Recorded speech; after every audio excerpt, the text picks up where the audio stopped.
Baik, bismillahirrahmanirrahim. Assalamualaikum warahmatullahi wabarakatuh. Halo semua, jumpa lagi pada video pembelajaran praktikum geologi struktur. Ini di modul 10 ya, yang berjudul dengan peta geologi. Ini merupakan video bagian kedua setelah sebelumnya sudah dijelaskan ya terkait dengan elemen dasar dari peta geologi. Nah, pada video kali ini kita akan membahas terkait dengan poin kedua, peta dan penampang ya. Dan juga nanti kita mungkin akan langsung saja ke contoh soalnya. Dan nanti mungkin teman-teman bisa sesuaikan. Oke, baik, kita langsung masuk ke materi kita. Nah, kita masuk ke bagian peta dan penampang begitu, teman-teman ya.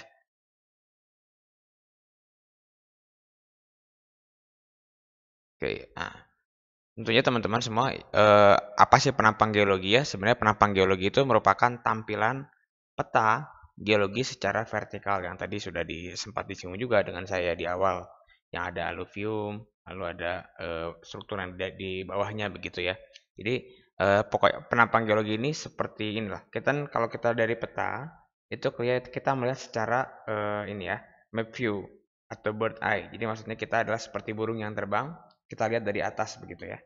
Kita lihat dari atas ke bawah. Nah, tapi kalau misalkan penampang itu kita melihat dari arah vertikal. Jadi seolah-olah kita punya, anggaplah ini petanya ya, layar handphone saya ini petanya.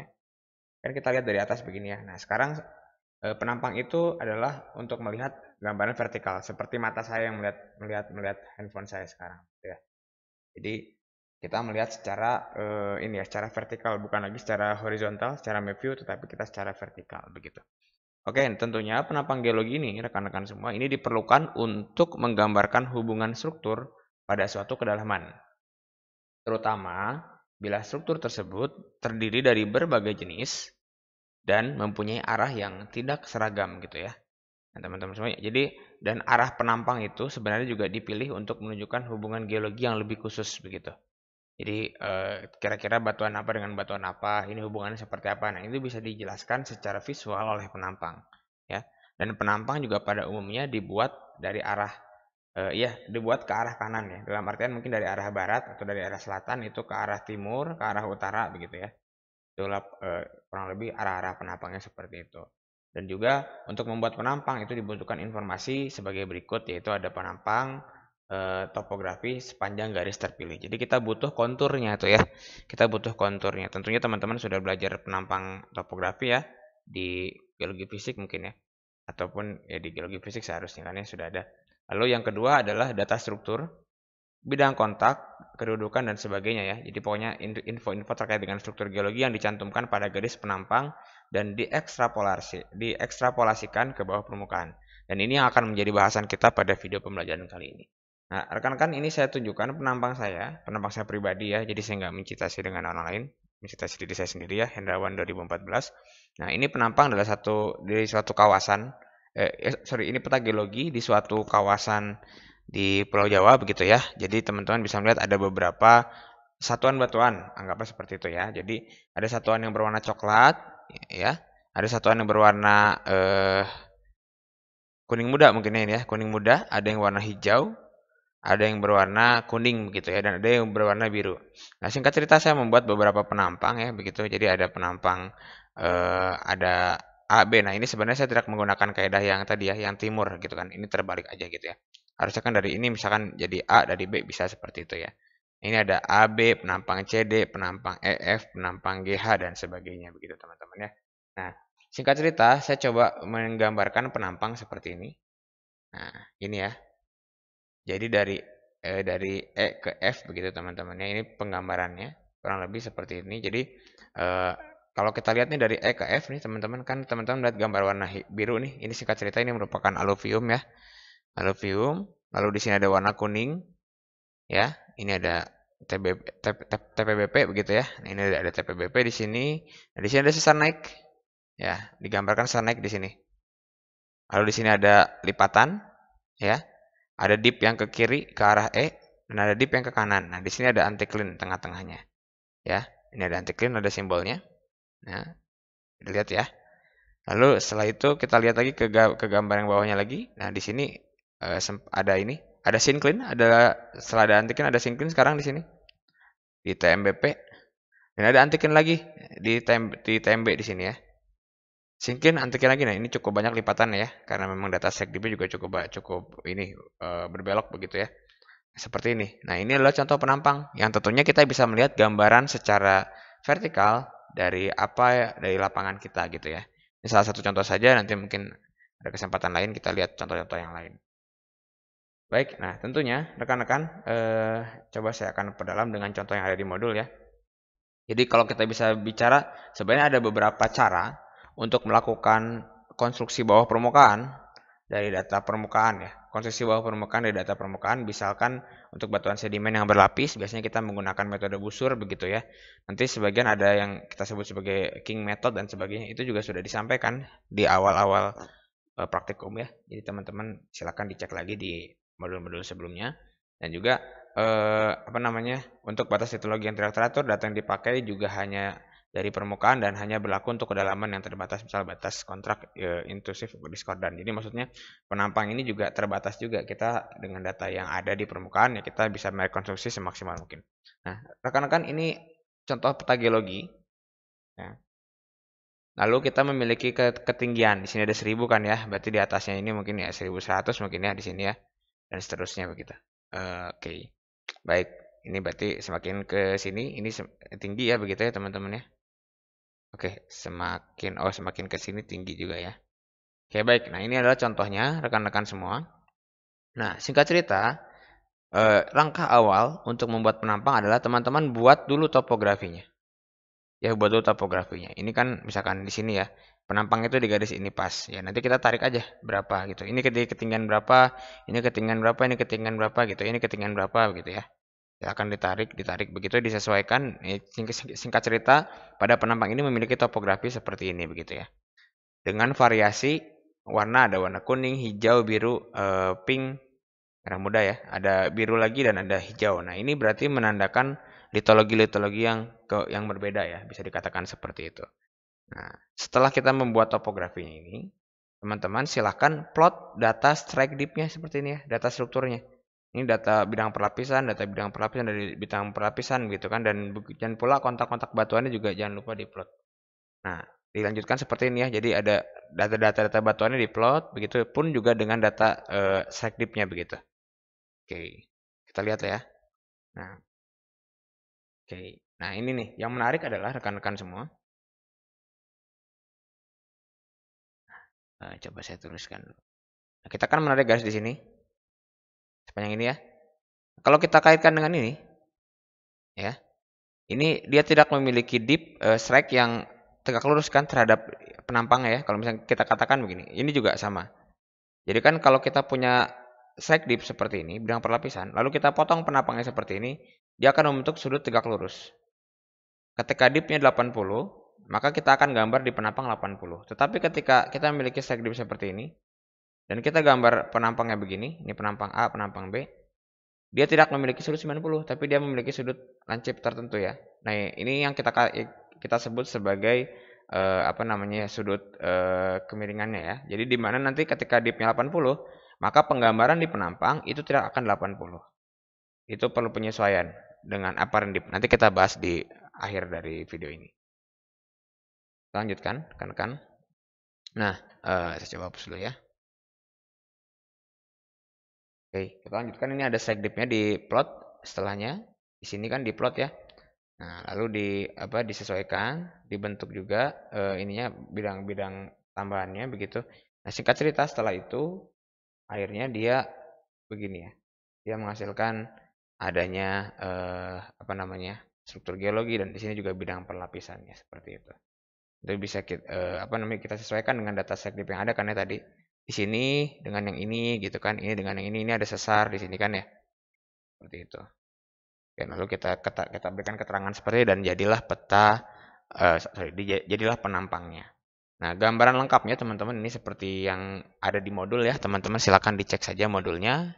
Ini sudah bisa disesuaikan dengan baik di modul. Nah, begitulah penampang. Nah, ada beberapa hal yang teman-teman perlu perhatikan. Yang pertama adalah perbesaran skala vertikal rekan-rekan semua ya. Jadi begini. Yang A, teman-teman bisa lihat ya gambar yang A di atas ini. Ini adalah kondisi ketika posisi horizontal dan vertikalnya itu sama.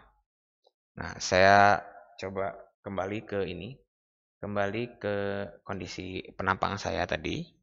Nah, ini saya gambarkan EF seperti ini ya. Nah, misalkan ini peta ini adalah skalanya 1 banding 10, kita bilang 10.000 lah ya, 1 banding 10.000.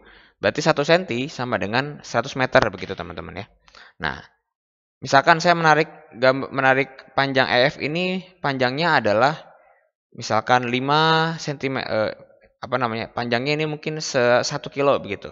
Berarti saya harus menggambar penampang 10 cm begitu ya. Saya menggambar penampang 10 cm panjangnya. Begitu ya. Nah, tentunya ketika saya menggambar 1 banding 10 ya. 1 banding 10.000 begitu kan?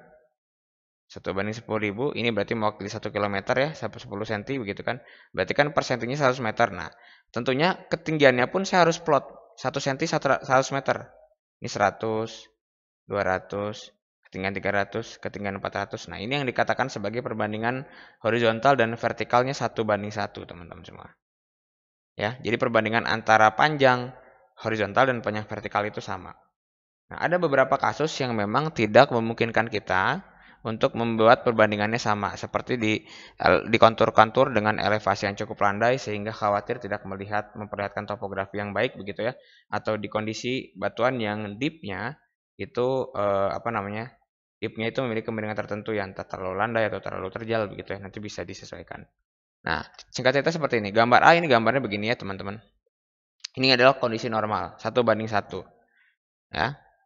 Nah, tentunya ketika ini saya coba bacakan dulu ya. Dalam pembuatan penampang ada kalanya skala vertikal diperbesar untuk menunjukkan gambaran terperinci. Nah, setelah dari gambar normal ini kemungkinan juga ada yang bisa atau ada beberapa penyesuaian sehingga vertikalnya harus 2, horizontal tetap 1 gitu. Artinya dari gambar yang saya tadi, ketika panjangnya 10 cm menunjukkan 1 km, nah ketinggiannya itu bisa jadi kalau 1 banding 2 berarti 1 cm-nya itu menggambarkan 50 meter ketinggiannya.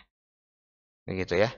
Jadi disesuaikan. Nah, bisa jadi dari gambar A ini dia berubah jadi gambar B ketika dia ada penyesuaian. Tentunya kan kita tarik ya, kita stretch ke arah vertikal tuh. Jadi dari lingkaran jadi elips tuh kan. Dan tentunya juga ketebalannya berbeda teman-teman ya. Kemiringan litologinya jelas berbeda ya. Kemiringan di sini sama kemiringan di sini kan berbeda tuh kalau diukur pakai busur. Dan ketebalannya pun pasti berbeda. Ketebalan di bagian sini mungkin berbeda dengan ketebalan di bagian sini. Nah, inilah yang kita sebut sebagai fungsinya kita belajar untuk praktikum untuk melakukan koreksi. Nah, perbesaran vertikal ini harus disertai juga dengan koreksi karena besar ketebalan dan kemiringan akan berubah di samping juga topografinya. Begitu. Jadi, apa yang perlu kita lakukan? Yang perlu kita lakukan adalah koreksi dari perbesaran dari perbesaran tersebut. Nah, ini logikanya teman-teman semua ya, logikanya. Ketika kita memiliki panjang, kita memiliki kedalaman tertentu ya. Nah, kita memiliki dipnya di sini ya, kemiringan batuannya di sini. Nah, ketika dipanjangkan sejumlah V atau dikali lipat V ya, dipanjang 2 kali berarti V-nya dengan 2 ya, di 1,5 berarti 1,5 V-nya. Nah, ketika dia diperbesar, diperpanjang, tentunya dia juga akan berubah. Maka rumusnya adalah ini ya teman-teman semua ya. Jadi W sama dengan D per tan delta awalnya. Nah, yang ini juga sama. W sama dengan VD per tan delta. Nah, tan delta sama dengan V dikali tan delta gitu. Tan delta aksen sama dengan V dikali tan delta aksen. Dikali tan delta, maaf. Nah, inilah perhitungannya seperti ini. Nah, tetapi teman-teman jangan khawatir ya. Kalau misalkan datanya banyak kan nggak mungkin kita ngitung satu-satu ya. Jadi sudah ada persamaan atau sudah ada grafik yang digambarkan. Ini pun ada di modul teman-teman semua. Nah, kita lihat di sini. Kita ambil contoh. Teman-teman punya batuan dengan dip 10 derajat. Tapi ingin digambarkan pada kondisi vertikalnya dikali lipatkan 5 kali. Nah, kondisi vertikal ditambahkan atau digandakan itu kita sebut sebagai vertical exaggeration gitu kan. Exaggeration. Ya gitulah pokoknya ya, vertical exaggeration. Nah, teman-teman semua, kita lihat dipnya 10. Teman-teman ada di sini ya dipnya 10. Sorry, dipnya di sini 10 ya, teman-teman ya. Ini dipnya. Ini yang tengah-tengah ini adalah dip batuan teman-teman semua ya. Lalu kita memiliki vertical X gergasi lah ya, saya bahasa Indonesia saja. 5 kali, berarti dia ada di sini posisinya. Coba saya inikan dulu, ini dipnya, teman-teman ya. Nah, kita gariskan dulu seperti ini. Lalu kita punya 5 di sini ya. Nah, setelah itu kita panjangkan dan kita benturkan ke garis 10 derajat. Lalu kita tarik ke bawah. Nah, singkat cerita teman-teman memiliki dip di situ ya. Nih ya, sekitar 10, sekian gitu kan dipnya. Nggak terlalu jauh ya. Kalau misalkan 10 derajat. Tapi coba teman-teman bayangkan kalau dipnya itu kalau kemiringannya itu 40 derajat ya misalkan ya. Di sini aja. Dia kalau di acceleration sudah masuk ke 70 sekian gitu ya. Oke. Nah, ini ya oke lah. Ini ya. Begitu. 42. Oh, sorry, ini 10, 42 ya, sorry bukan 10. Tadi saya lihat ini 42 begitu. Oke, ini untuk kemiringan dan juga kita juga bisa ketebalan teman-teman semua. Jadi bukan hanya dipnya, tapi ketebalan juga bisa kita ukur. Bisa kita lihat di sini. Jadi ini sama juga ya rumusnya seperti ini, tapi kita langsung saja masuk ke grafik teman-teman semua. Jadi kita punya kondisi ini vertikalnya dan kondisi dipnya seperti ini ya. Jadi teman-teman memiliki dip 30 misalkan ya, dengan vertikalnya 3 kali. Nah, teman-teman bisa dilihat. Nah, ini 30 di sini. Berarti teman-teman punya 3 kali di sini. Nah, sekitar 1,75 kali ya nantinya. Nah, seperti inilah. Nah, begitu. Jadi cukup berbeda ya, karena kalau yang tadi kan di tengah-tengah ada angkanya. Kalau ini kan angkanya sesuai dengan ini, tapi dia balik lagi ke sini nantinya. Jadi silakan disesuaikan begitu ya. Oke. Baik. Nah, situ ya. Oke.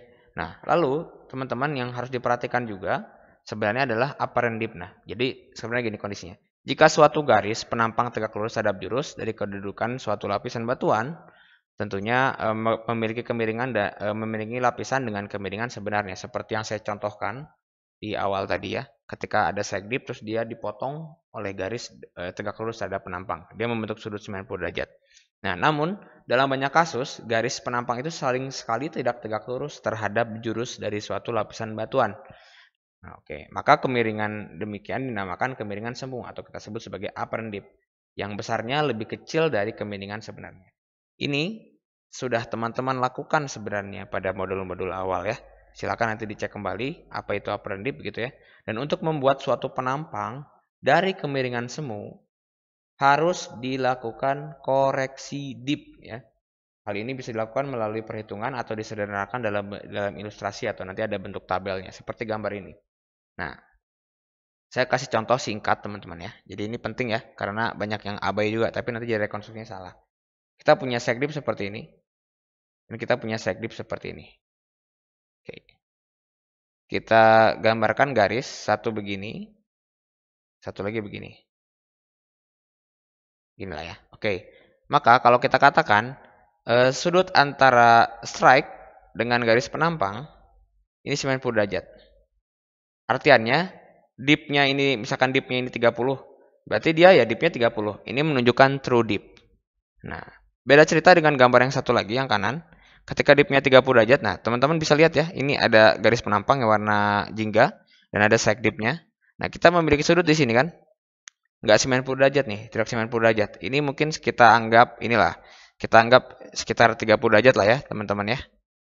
Sudut-sudutnya ya, antara penampang dengan garis. Nah, kalau misalkan sudutnya 30 derajat, maka teman-teman bisa lihat dari tabel sini lah, kurang lebih. Nah, sudut antara penampang dengan garis 30 derajat. Dan kemiringannya pun 30 derajat. Maka kemiringan sebenarnya, kemiringan yang kita gambarkan pada penampang adalah 27. 27 derajat. Karena setiap perbedaan 1 derajat itu akan bisa merubah suatu kondisi yang besar begitu ya. Itu dalam konteks struktur, 1 derajat itu sangat penting. Oke, baik. Ini penjelasan singkat untuk materi bagian kedua, rekan-rekan semua. Nah, kita coba lari ke contoh latihan. Nah, contoh latihan singkat saja ya. Jadi ini teman-teman silakan, ini ada kalau misalkan dihadapkan dengan soal seperti ini, di sini ada kondisi beberapa sumur ya, beberapa titik yang nanti memiliki bagian top basementnya atau kita katakan bagian bawah lah, bagian bawah lapisan batuan dan bagian atas lapisan batuannya. Singkat cerita teman-teman bisa lihat ya di gambar yang kanan ini. Artiannya di gambar A1 saja, A-1, A-1 saya katakan dia memiliki lapisan dengan kondisi di bagian atas itu kedalaman 1000. Sedangkan kondisi bagian bawahnya kedalaman 1200. Berarti tebalnya kurang lebih 200 ya. Nah, silakan ini ada penyesuaiannya seperti ini, silakan. Ada beberapa data, ada banyak lumayan. Nah, silakan teman-teman gambarkan peta kontur ya. Pertama peta kontur struktur top formasi 324 dan top basement. Artinya ada dua tuh. Ada 324, yang 1000, yang 750, yang 500 dan sebagainya. Dan juga ada bagian basementnya ya, 1200, 1250, 1250 dan sebagainya. Menggunakan dengan kaidah-kaidah yang sudah diajarkan. Yang kedua, peta isocore formasi 324. Oke, isocore apa tadi sudah dijelaskan ya. Itu tebal stratigrafi atau tebal vertikal, ya silakan nanti disesuaikan. Lalu yang C adalah konstruksikan penampang melewati sumur A1, A1, A3, A7, B5, B4. Nah, berarti di sini ya. Gambar penampang melewati ini semua. Nah, silakan nanti digambarkan berdasarkan dari peta-peta yang teman-teman sudah buat. Dan pertanyaan terakhirnya adalah apakah ada sesar di daerah peta ini? Jelaskan jenis sesarnya jika ada. Nah, teman-teman perhatikan konturnya. Kalau ada sesar, perhatikan konturnya teman-teman semua ya. Nah, perhatikan konturnya. Yang sesuai dengan apa yang dijelaskan kan ada sesar vertikal seperti apa bentukan konturnya, sesar horizontal seperti apa bentukan konturnya dan sebagainya. Oke, itu yang pertama, ini cukup sulit ya, cukup menguras waktu juga, jadi harus dipersiapkan dengan baik. Yang kedua adalah buat penampang X, ini gampang saja, teman-teman tarik garis di sini, bikin penampangnya disesuaikan.